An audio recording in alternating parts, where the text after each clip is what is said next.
दोस्तों आज हम ग्रुप के एबिलियन होने की जो 4 कोटि का ग्रुप होता है वो एबिलियन होता है, इस बात को सीखेंगे। सबसे पहले मैं यदि रिवाइज करूं तो ग्रुप क्या है। सबसे पहले हम ग्रुप डिफाइन करेंगे। Group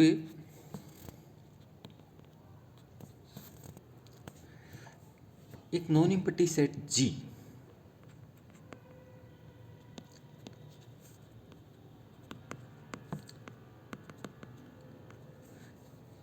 with composition star is called group if here following postulates are satisfied. Axioms are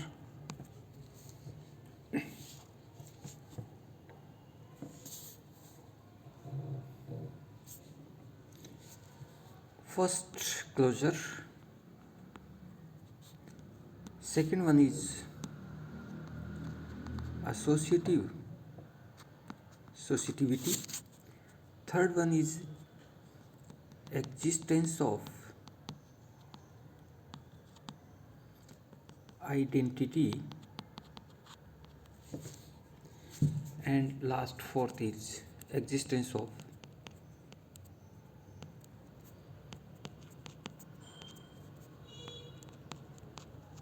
inverse.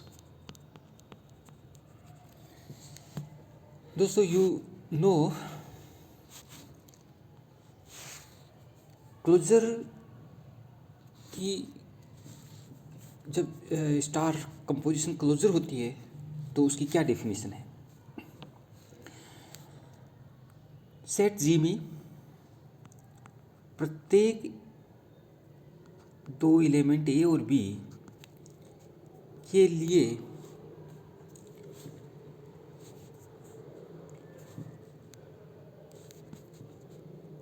यदि ए स्टार बी जी में हो तो हम कहेंगे कि स्टार जी में क्लोजर है।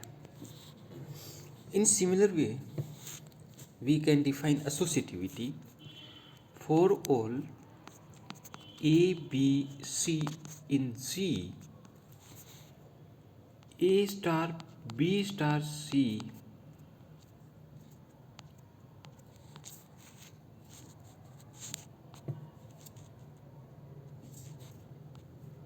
equals to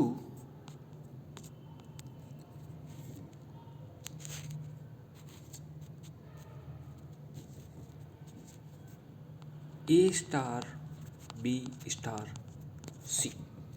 तो हम कहेंगे कि स्टार जी में एसोसिएटिव है।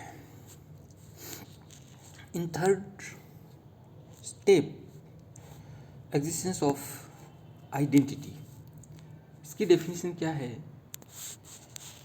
यदि if there exist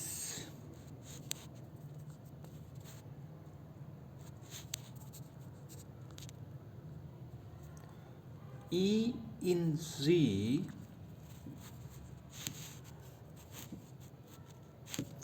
such that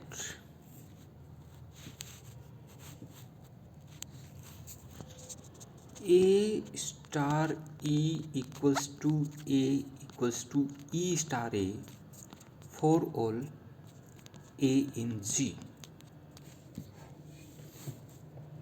तब हम कहेंगे कि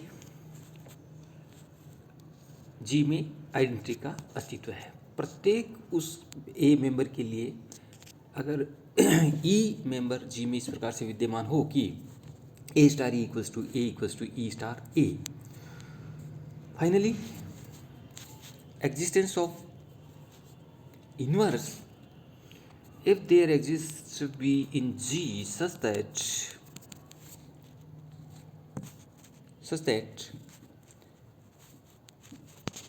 A star B equals to identity equals to B star A for all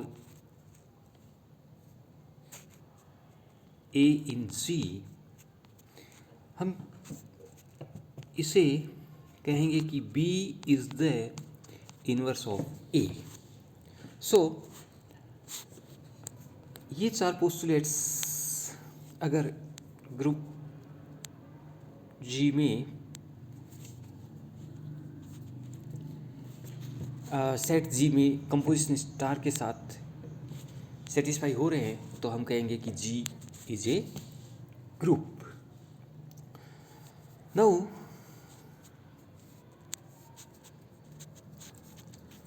group की डेफिनेशन समझने के बाद और चारों पोस्टुलेट्स जो उनकी डेफिनेशन, हम ऑर्डर ऑफ ग्रुप की बात करेंगे।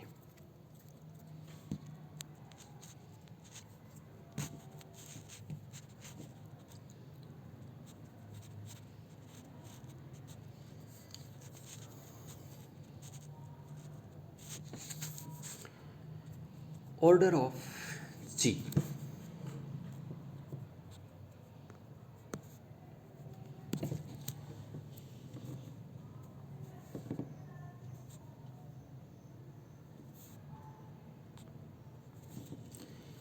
इस सिंबल से हम उसे व्यक्त करेंगे। ऑर्डर ऑफ G क्या होगा? Number of members in G is called order of G. In other words, the order of a set G is called order of group G. Now,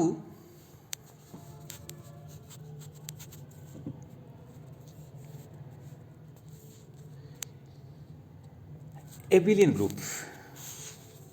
Definition of abelian group.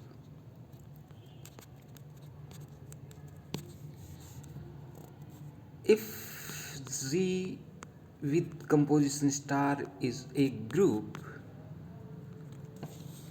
then Z is called abelian group.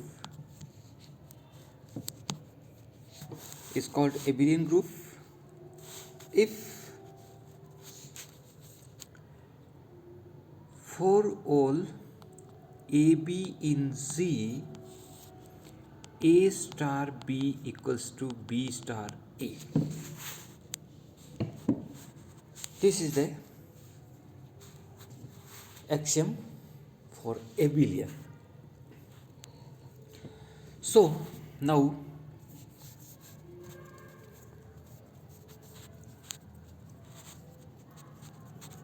again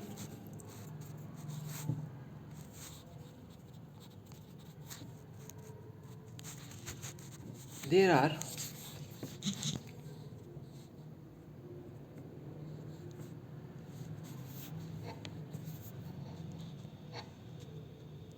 finite and infinite groups.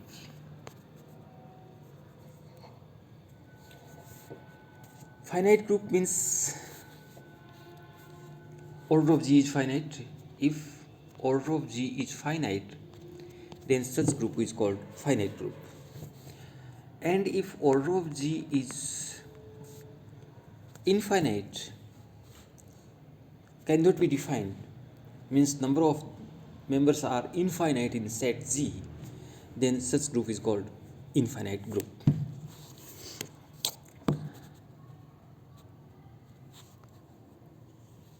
Also, if a group is finite, or in other words, suppose G is a finite set with composition star, तब इसे group prove करने के लिए हमारे पास एक tool है composition table. उसके माध्यम से फाइनाइट सेट को कंपोजिशन स्टार के साथ ग्रुप सिद्ध किया जाता है। तो अब मैं ये बताना चाहूँगा आपको कि कंपोजिशन टेबल क्या होती है। दोस्तों, इन सब की हमें, ये जो आज एग्जाम्पल लेकर चल रहे हैं उसमें इन सब की हमें ज़रूरत होगी, इसलिए मैं यहाँ ये सब चीज़ आपको रिवाइज कर रहा हूँ।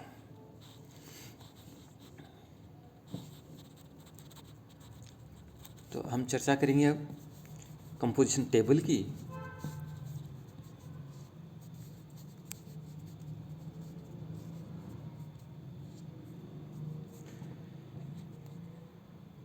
कंपोजिशन टेबल वर्टिकल लाइन होती, हॉरिजॉन्टल लाइन। सेट जी के members suppose E A B C हैं।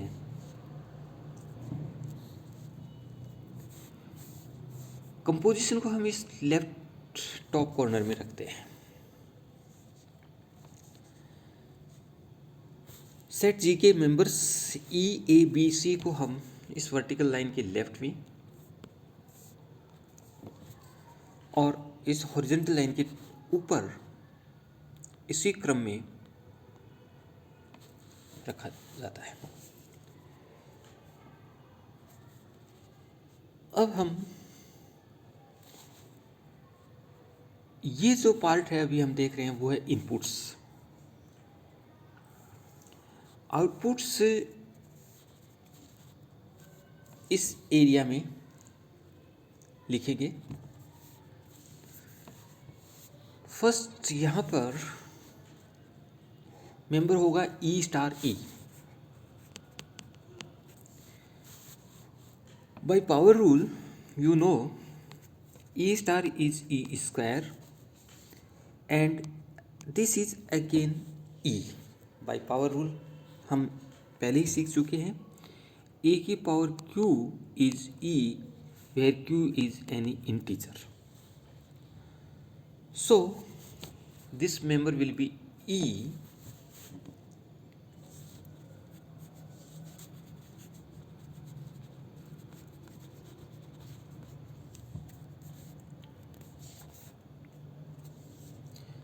अगेन। यहाँ क्या मेंबर होगा वो देखिए, there will be E star A.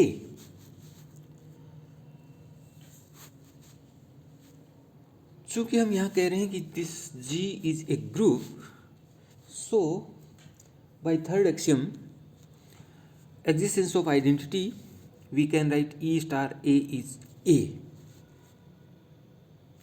so there will be A like that। यहाँ B होगा, यहाँ C, here A star E, this also A, and here B star E means B, C star E means C।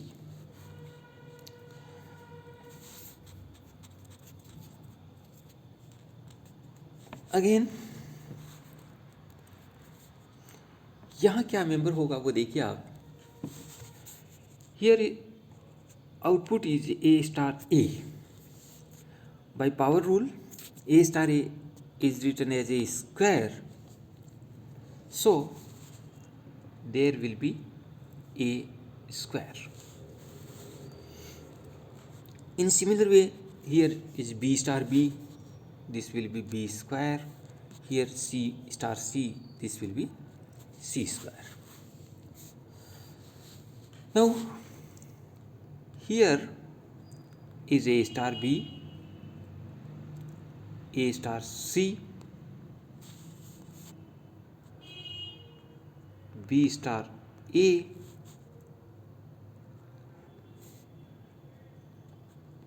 B star C, C star A, this will be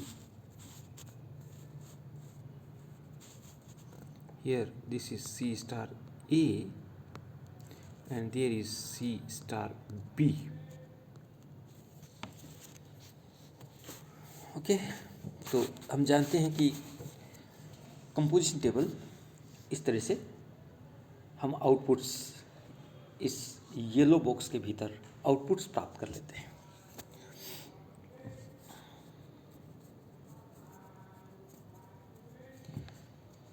यहाँ इस composition table की 2-3 विशेषताएं और हैं।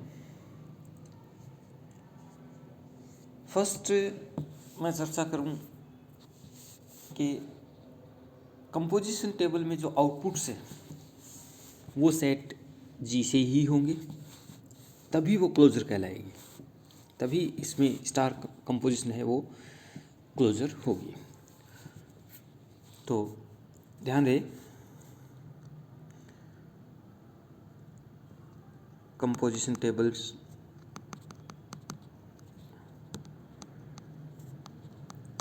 में outputs set G के members होते हैं।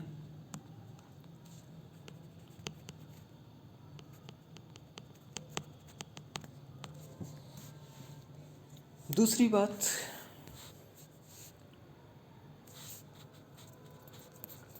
जो यहाँ ध्यान देने की है वो ये है, प्रत्येक पंक्ति में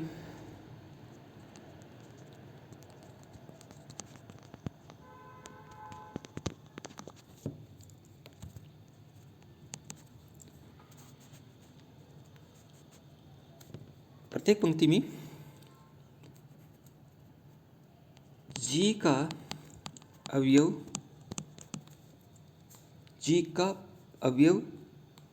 और जी का प्रत्येक अवयव अवश्य आएगा।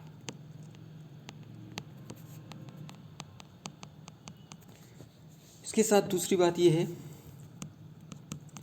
कि वो केवल एक बार ही आएगा।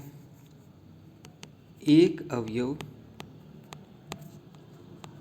केवल एक बार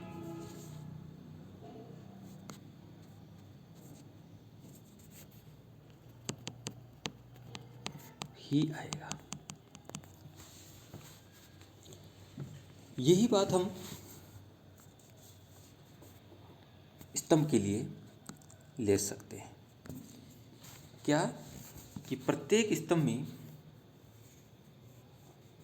सेट जी का प्रत्येक अवयव आएगा अवश्य, और उस स्तंभ में एक अवयव रिपीट नहीं होगा। दोस्तों, इस प्रॉपर्टी का भी हमें इस जो अब एग्जाम्पल सॉल्व करने जा रहे हैं और बहुत महत्वपूर्ण रिजल्ट लेने जा रहे हैं, इसका उपयोग उसमें किया जाएगा। तो अब हम देखते हैं हमें क्या पढ़ना है। इस एग्जाम्पल को देखिए आप।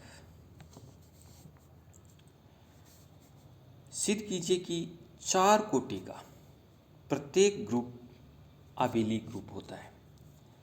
मैंने आपको ग्रुप क्या होता है ये बताया है, एबिलियन की परिभाषा आपको बताई है, उस ग्रुप की कोटि की डेफिनेशन दी है।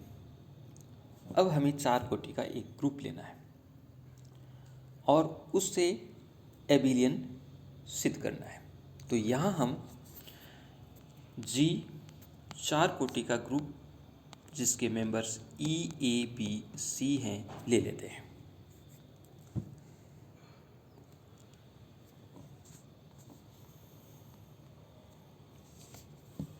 उसकी संक्रिया सारणी ये बनेगी।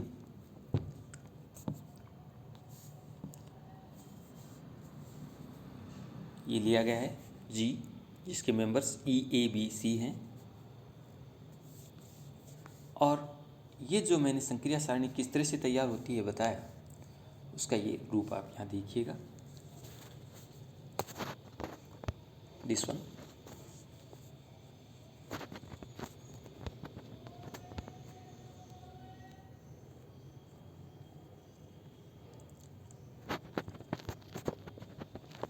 इनको मैं इरेज कर देता हूँ पहले वाली चीज़ों को।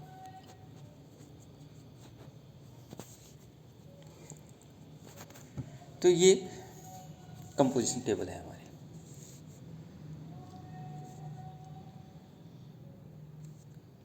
जिसके outputs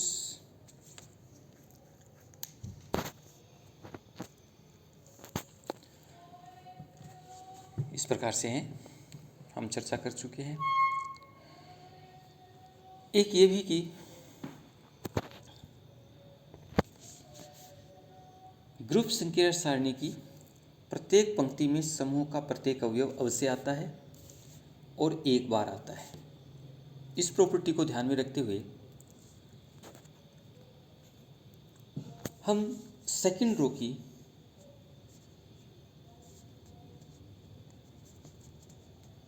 second row, this is second row, second row में देखते हैं। सेकंड रो में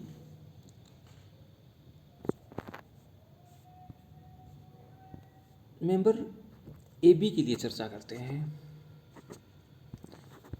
और ए बी के लिए जैसा कि मैं बता रहा था कि पंक्ति में एक बार आता है वो अवयव, इसलिए ए बी, ये ए बी, ये ए नहीं होगा,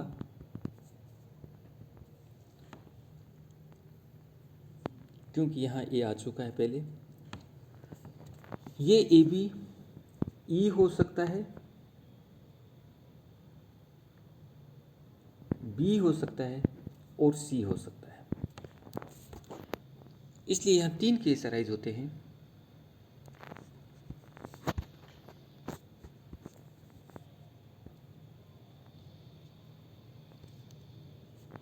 ई हो सकता है, बी हो सकता है और सी हो सकता है।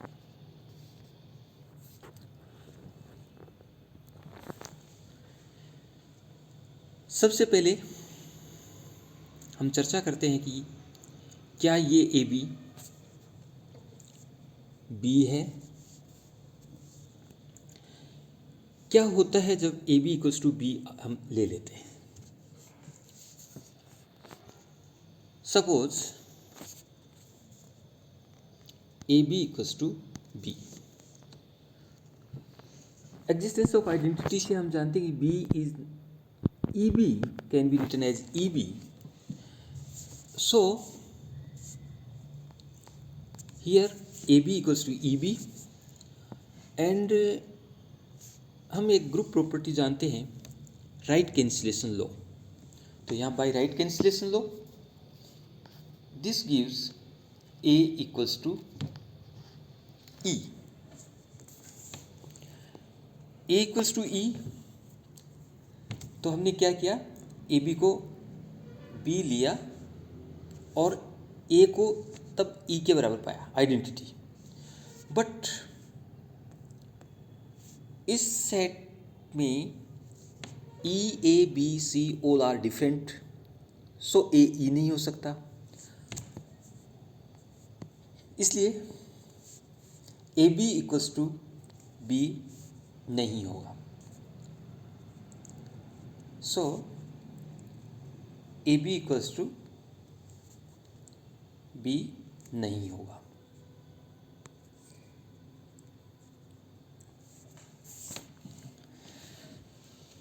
तो ए बी इक्वल्स टू क्या हो सकता है, आइदर ई और सी।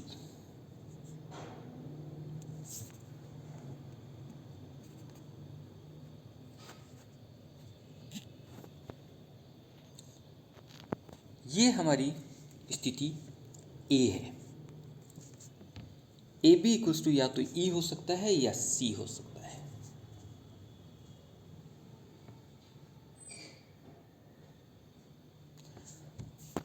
इसी बात को हम अब थर्ड रो में डिस्कस करते हैं।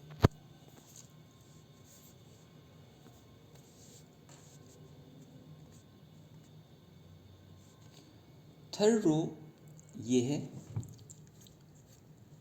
और इसमें हम इस बी ए मेंबर के लिए चर्चा करते हैं। बी ए मेंबर के लिए हम चर्चा यहाँ इसलिए करना चाह रहे हैं कि ये 4 कोटि का जो ग्रुप है एबिलियन तब होगा जब ये संक्रिया सारणी के मुख्य विकर्ण के सापेक्ष सममित हो। इसका तात्पर्य ये हुआ कि यहाँ ए बी इक्वल्स टू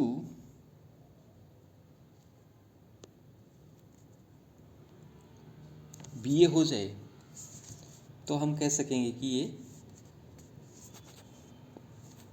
और इसी प्रकार अगर ए सी इक्वल्स टू सी ए हो, B C equals to C B हो, तो हम कह सकेंगे कि ये एबिलियन ग्रुप है। इसलिए हम अब इस बी ए मेंबर के लिए चर्चा करते हैं तीसरी रो में। और जिस प्रकार से हमने ए बी के लिए चर्चा की थी कि ए बी नहीं हो सकता, अदरवाइज़ वो ई हो जाता, इसी प्रकार बी ए भी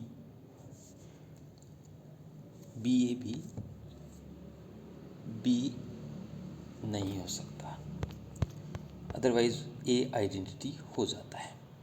सो क्लियरली हम कह सकते हैं कि B A is not equal to A, and if B A is not equal to A, तो बी ए क्या क्या हो सकता था? बी नहीं हो सकता, बी ए नहीं हो सकता, सी और ई में से कोई सा हो सकता है।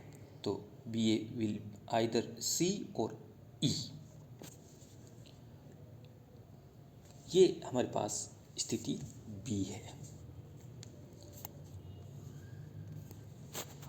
ओके, सो यही बात हमारे कॉलम के लिए लागू होती है।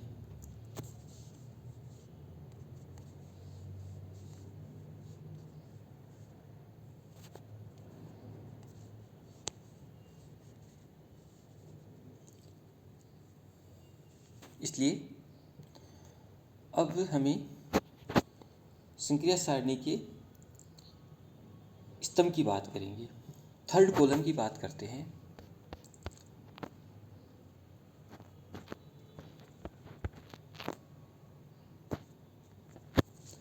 थर्ड कॉलम ये है, और इस कॉलम में यदि हम ए बी मेंबर को लें तो थर्ड कॉलम में ए बी के बारे में हम चर्चा करेंगे। और इसमें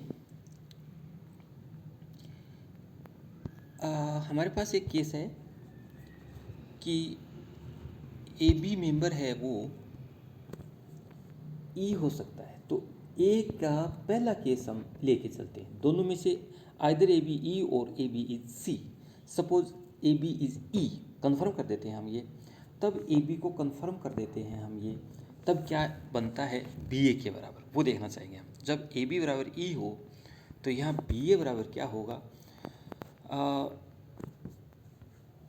देन थर्ड कॉलम में सी और ए होगा। देखिए थर्ड कॉलम यहाँ है, और इस थर्ड कॉलम में ये सी बी, इसकी चर्चा करें तो सी बी बी नहीं हो सकता, यहाँ आ गया, और यहाँ हमने इसको ई कह ही दिया, इसलिए ई नहीं हो सकता। तो सी बी या तो ए होगा या सी होगा, और अगर ये सी बी सी है तो बी इक्वल्स टू ई हो जाएगा कैंसिलेशन लॉ से। तो सी बी सी नहीं हो सकता, तो कन्फर्म सी बी ए ही होगा, और तब बी स्क्वायर मेंबर सी होगा। जैसे ही हम बी स्क्वायर को सी कह देते हैं, हम इस थर्ड रो में चर्चा करते हैं अब। और इस थर्ड रो में बी ए बी नहीं होगा, ए नहीं होगा, अदरवाइज वो बी ई बन जाता है, और ए सी यहाँ से तय हो गया। तो बी ए और बी सी अगर हम देखें तो ये बी सी सी नहीं होगा, अदरवाइज बी आइडेंटिटी बन जाता है। तो बी सी सी नहीं होगा, इसलिए हम यहाँ ये कह सकेंगे कि C B equals to, so C B A confirm, और then B square is C, और in third row B A is E, confirm B A E हो जाएगा। तो हम यहाँ से इस निष्कर्ष पर पहुँचते हैं कि यदि हम case first A B equals to E लेते हैं तो हम confirm B A equals to E पाते हैं, और तब A B equals to B A हो जाता है। ये दोनों हमें क्या देते हैं? A B equals to B A. और अगर हम केस सेकंड लेते हैं, this one, A B equals to C लेते हैं, तो इसी प्रकार से डिस्कशन करने पर ए बी इक्वल्स टू सी लेते हैं, यहाँ पर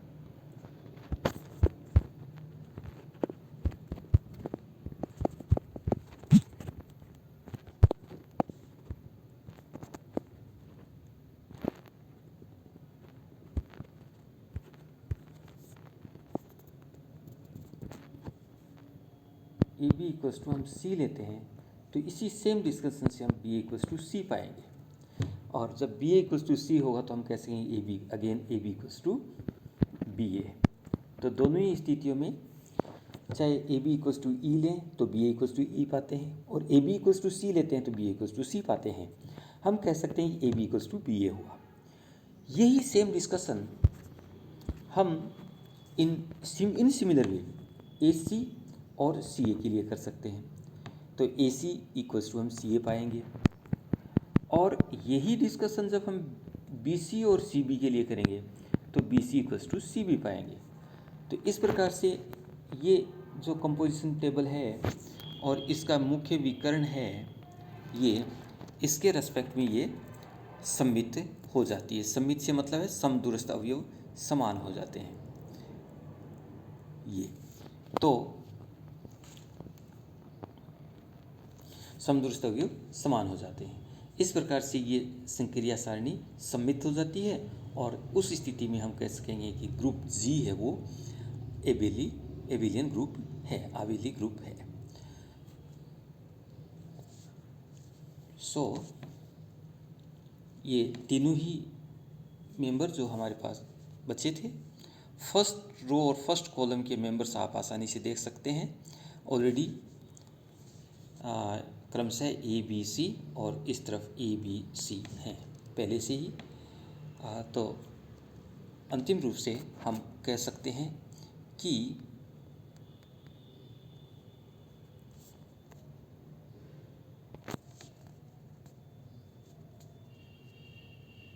चार कोटि का ये जो हमने ग्रुप लिया है जी, वो एक आबेली ग्रुप है, जनरल ग्रुप लिया है।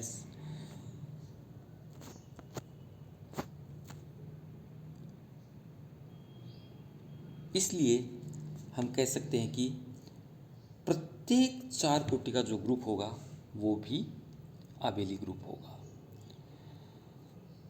दोस्तों, आज मैंने आपको एक बहुत महत्वपूर्ण उदाहरण और ग्रुप की बहुत ही महत्वपूर्ण प्रॉपर्टी, चार कोटि का प्रत्येक ग्रुप आबेली ग्रुप होता है, बताया है। इसमें हमने ग्रुप को डिफाइन किया है, एबेलियन ग्रुप को डिफाइन किया है, ऑर्डर ऑफ ग्रुप डिफाइन किया है हमने, और संक्रिया सारणी किस तरह से बनती है वो समझाया गया है इसमें। और इस तरह से आपके बहुत सारे टॉपिक इस एग्जाम्पल के माध्यम से तैयार हुए हैं। मैं समझता हूँ कि आपको ये सारा समझ में आ गया होगा, और नेक्स्ट टाइम हम इसी प्रकार से और उदाहरण लेंगे और साइक्लिक ग्रुप की हम बात करेंगे। साइक्लिक ग्रुप क्या होता है ये समझेंगे।